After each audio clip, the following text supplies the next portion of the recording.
Point 1. Love isn't just a feeling, it's an action too. Love is more than just a feeling, it's an action. This is a key idea that Dr. Gary Chapman emphasizes. Love isn't just about the warm, fuzzy feelings we get, but it's about the intentional efforts we make to show our affection. Dr. Chapman, with years of relationship counseling under his belt, noticed a common issue among couples. One person would feel unloved, while the other would be left scratching their head, thinking they've done everything possible to show their love. This miscommunication often leads to dissatisfaction and arguments. After years of observing and analyzing, Dr. Chapman discovered that people express and receive love in 5 main ways. He calls these the 5 love languages. They are words of affirmation, quality time, gift-giving, acts of service, and physical touch. Words of affirmation is all about expressing love through compliments or words of appreciation. Quality time means giving your partner your full attention. Gift-giving is about offering physical symbols of love. Acts of service means doing things that you know your partner would appreciate. Physical touch is expressing love through physical contact. According to Dr. Chapman, the secret to a successful relationship is understanding your own love language and your partner's. This way, you can express your love in a way that your partner can understand and appreciate, and they can do the same for you. For example, if your love language is words of affirmation, you feel most loved when your partner compliments you or expresses their love verbally. If your partner's love language is acts of service, they feel most loved when you do things for them, like cooking a meal or fixing something in the house. The problem in many relationships is that partners often express love in their own love language, not realizing that their partner may speak a different love language. This can lead to misunderstandings and feelings of being unloved. By understanding and acting on your partner's love language, you're not just feeling love, but you're also showing it in a way that your partner can understand and appreciate. This is what Dr. Chapman means when he says that love is a verb. It's not just about feeling love, but also about taking action to express that love in a way that your partner can understand and appreciate. In short, understanding and acting on the 5 love languages can help couples communicate their love more effectively, leading to more satisfying and lasting relationships. Point 2. The honeymoon phase doesn't last forever. Think about the time when you first fell head over heels in love. Your partner seemed perfect, right? It's like getting a brand new car. You're thrilled by the fresh leather smell, the shiny paint, and the smooth ride. But as time goes by, the new car smell fades, the paint loses its shine, and the ride isn't as smooth. Similarly, that initial rush of love also fades and you start noticing your partner's flaws. But don't worry, it's a natural part of any relationship. The good news is, love doesn't have to fade away. It just changes into a deeper, more mature kind of love. This is where the idea of love languages comes in. We all have different ways of showing and receiving love, which are called our love languages. These are words of affirmation, quality time, receiving gifts, acts of service, and physical touch. Just like we have a language we're most comfortable speaking, we also have a love language we're most comfortable with when it comes to expressing and receiving love. For instance, if your love language is words of affirmation, you feel most loved when your partner compliments you or tells you they love you. But if your partner's love language is acts of service, they feel most loved when you do things for them, like cooking a meal or fixing something around the house. The secret to keeping love alive in a relationship is understanding and speaking your partner's love language. It's like learning French to communicate effectively with a French speaker. You need to learn your partner's love language to show them love in a way they understand and appreciate. So, even though that initial rush of love might not last forever, it doesn't mean that love has to fade away. By understanding and speaking your partner's love language, you can keep the love in your relationship alive and even make it deeper. Point 3. Know what kind of love makes you feel good.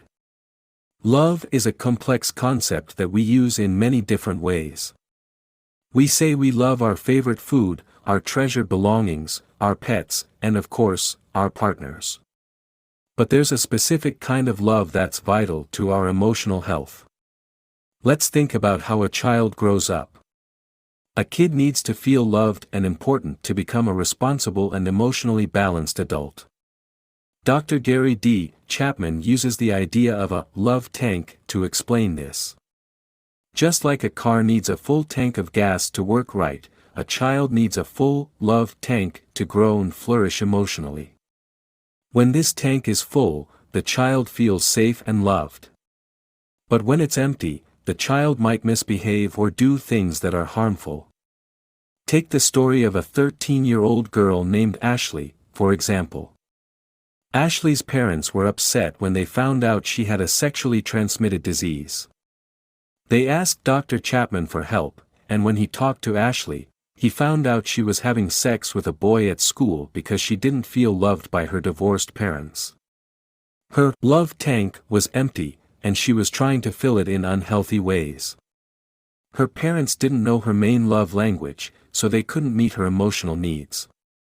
This love tank idea isn't just for kids.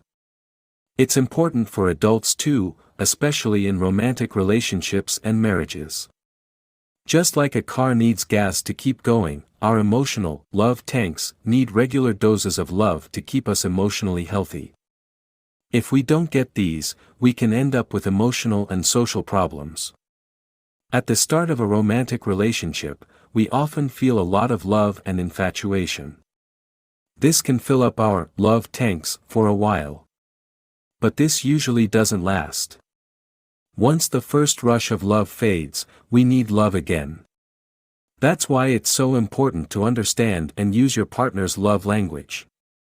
Dr. Chapman has talked to many married couples and found that adults also have love tanks that need to be filled. Keeping the love tank full in a marriage is as important as keeping the oil level right in your car. If you don't, it can lead to unhappiness, dissatisfaction, and even the end of the relationship. Did you know that couples in love often have heartbeats that sync up when they look into each other's eyes for at least 3 minutes? This physical sign of love shows the deep emotional bond that love can create between two people. Understanding and using your partner's love language can help keep this bond strong and your love tanks full, leading to a healthy and satisfying relationship. Point 4. Falling in love can be a head-scratcher. Falling in love can feel like a magical whirlwind, right? It's like being on cloud 9, with your heart all aflutter. This is what we often see in movies and read in novels. But let's be real, love isn't always as simple as that. When we first fall in love, we're often in a state of pure bliss, a phase we often call the honeymoon phase. It's like being in a dream, where everything about your partner seems perfect and the bond between you two feels unbreakable. We're often led to believe that this is what love is all about and that it's going to last forever. But research by Dorothy Tenev tells us a different story. Her studies show that this dreamy phase usually lasts for about 2 years. Now, that might sound a bit disappointing. But think about it, if we were always in this dreamy state, we'd probably forget about other important things in our lives, like our jobs, our friends, and even our own personal growth. So, it's actually a good thing that this phase doesn't last forever. As this initial infatuation starts to fade, we begin to see our partners for who they really are, warts and all. This can lead to disagreements and even fights, and some couples might drift apart. Some might even decide to call it quits, hoping to find that initial bliss with someone else. But that's not the only way forward. Gary D. Chapman, Ph.D., tells us that there's a different kind of love that we can cultivate, one that's more sustainable. This love isn't about the butterflies in your stomach or the rose-tinted glasses. It's about choosing to love your partner, despite their flaws, and making an effort to keep their emotional needs met. This is great news for couples who feel like the spark has gone out. It means that love isn't just something that happens to us, but something we choose to do every day. By understanding and speaking our partner's love language, we can keep our relationship strong, even after the honeymoon phase is over. So yes, falling in love can be a roller coaster ride, with its ups and downs. But by understanding what love really is and how it evolves, we can navigate our relationships better and build a deep, lasting connection with our partners. Point 5. Use your words to boost your partner. In Gary D. Chapman's insightful guide to relationships, he highlights the importance of using our words to uplift our partners.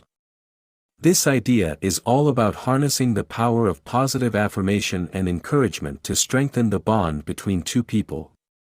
Let's take a look at a story from the book to better understand this concept. Allison, a history buff with a knack for writing, started penning articles after the birth of her first child. She even sent one to a magazine, but a rejection letter knocked her confidence. It was her husband Keith's uplifting words that reignited her passion for writing. He didn't just say it once, but kept reminding her of her talent and nudging her to follow her passion. Thanks to his constant encouragement, Allison got back to writing, published several articles, and even landed a book deal. This story shows the incredible power of words in a relationship. Keith's encouraging words had a deep impact on Allison, pushing her to overcome her self-doubt and chase her dreams. His words didn't just make her feel good, they boosted her self-confidence and reinforced her belief in her abilities. The way we say things also matters a lot. A loving, gentle, and soft tone can make a huge difference in how our words are perceived. For example, if Keith had been dismissive or sarcastic, his words wouldn't have had the same positive effect on Allison. So, it's crucial to say things with real warmth and affection. Also, how we express our wants can affect how our partner reacts. If we make demands, it can put up walls between us and our partner.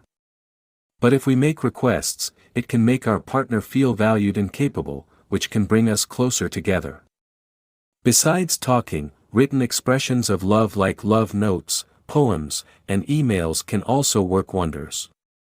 Your partner can read these over and over, each time reinforcing the positive messages and encouragement. In a nutshell, using our words to uplift our partner is a powerful tool in relationships. By choosing our words carefully and expressing them with warmth and affection, we can deepen our connection with our partner and create a stronger sense of intimacy and closeness. Point 6. Paying full attention to your partner is priceless.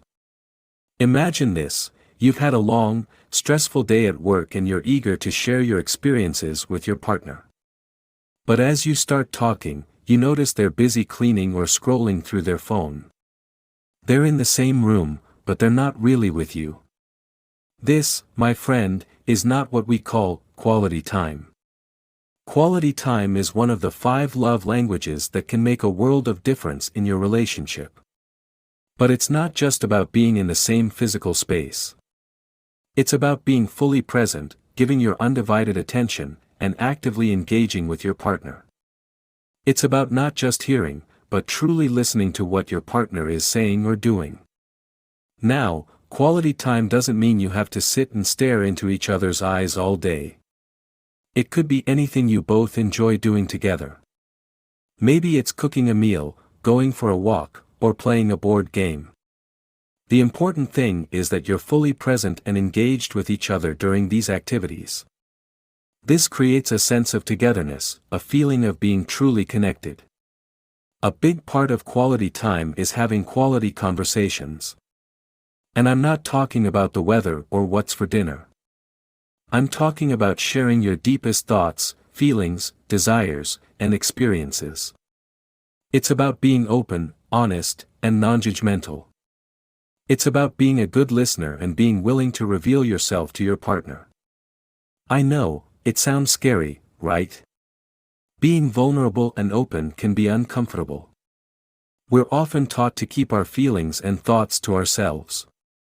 But trust me, having these quality conversations is key to building a deep, meaningful connection with your partner. So, remember, giving your full attention to your partner is about more than just being physically present. It's about being emotionally present and engaged, actively listening, and sharing openly and honestly. This is what can make your partner feel truly loved and valued. So, why not give it a try? Point 7. Your partner might prefer gifts or your company over words. In the world of love and relationships, it's not always about grand gestures or expensive gifts. Sometimes, it's the little things that matter the most.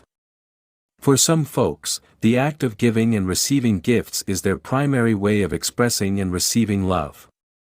But don't get it twisted, it's not about the price tag on the gift, it's about the thought and effort that goes into it. Imagine your partner has been talking about a book they'd like to read. If you go out of your way to get that book for them, it shows you've been paying attention and you care about their interests. That's the kind of gift giving we're talking about here. If your partner's love language is receiving gifts, it's important to get good at giving gifts. Now, this doesn't mean you need to break the bank buying lavish presents all the time. It's more about regularly giving small, thoughtful tokens of your love and appreciation. It could be as simple as grabbing their favorite snack on your way home, or crafting a homemade card just for them. But remember, for some people, your presence can be the greatest gift of all. Spending quality time with your partner, being there for them when they need you, can be just as meaningful as a physical gift. If your partner values your time and presence more than material gifts, they might prefer a cozy night in with you over a fancy present. In the end, understanding how your partner feels loved is key to a healthy and fulfilling relationship. If their love language is receiving gifts, make sure to regularly show your love through thoughtful gifts and by being present in their life. This will show them how much you value and love them, and will help to keep your relationship strong. Point 8. Don't let stereotypes stop you from expressing love. In Gary D. Chapman's insightful work, he encourages us not to let stereotypes hinder us from expressing love. This is a powerful call to action, nudging us to step out of the box society has put us in, and express love in ways that may not be considered normal. When we talk about stereotypes here, we're referring to the preconceived ideas or biases we hold about how love should be shown. These ideas are often based on gender, culture, or societal norms. For example, some folks might think that men shouldn't show their feelings openly, or that women should be the main caregivers in a relationship. These stereotypes can limit how we understand and show love, and we might miss out on the full beauty of a loving relationship. Let's look at a real-life example from the book to better understand this. There was a woman who had been married for 35 years and had always been the one to do all the housework. This was a stereotype that she and her husband had unknowingly accepted, that housework was a woman's job. But, after attending one of Dr. Chapman's seminars, the husband started to help with the chores. He realized that his wife's main love language was acts of service, and by helping her with the chores, he was showing his love for her in a way that she understood and valued. His actions filled her love tank, leading to a deeper and more satisfying relationship. This story shows how stepping out of stereotypical roles can improve our relationships. The husband, by helping with the chores, was able to show his love for his wife in a way that really spoke to her. This not only made their relationship better but also allowed him to experience the joy of showing love in a new and meaningful way. So, the message here is clear: don't let stereotypes hold you back from showing love. It's a call to question our preconceived ideas about love and relationships. By understanding and speaking our partner's love language, we can show our love more effectively and build stronger, more satisfying relationships. Point 9. Love can be shown in many ways in a marriage. In the world of love and relationships, the power of touch is often underestimated. But it's not just about the romantic moments under the sheets. The language of physical touch extends to the simple, everyday gestures, a warm hug, a gentle hand squeeze, a comforting hand on the shoulder. These small acts can speak volumes about your love and affection, especially if your partner's primary love language is physical touch. Physical touch can be a powerful tool to strengthen the bond between couples. It can provide a sense of security and belonging. But remember, not everyone perceives touch in the same way. What feels like a loving caress to you might feel intrusive to your partner. So, it's important to have open conversations about what kind of touch feels good and comforting to each of you. Let's take a look at a real-life example to better understand this. There's a couple, let's call them Patsy and Pete. They were once happily married, but as Pete started spending more time at work and less at home, Patsy began to feel neglected. In a bid to save their marriage, they sought help from a counselor. Through their sessions, they discovered that they spoke different love languages. Pete felt most loved through physical touch, while Patsy craved quality time. This meant that while Pete felt loved when they were physically close, Patsy felt loved when they spent meaningful time together. Armed with this newfound understanding, they began to make changes. Pete started spending more time with Patsy, and Patsy made an effort to express her love through physical touch. This helped them reconnect and rebuild their relationship. So, you see, the language of love in a marriage can take many forms. Understanding your partner's love language can make a world of difference. It's about learning to express your love in a way that your partner can truly understand and appreciate. It's about speaking their love language. Point 10. Conclusion. Love is a universal language, but we all interpret it differently. Understanding your partner's love language is the key to a lasting and fulfilling relationship. Whether it's words of affirmation, quality time, receiving gifts, acts of service, or physical touch, each love language holds a unique significance.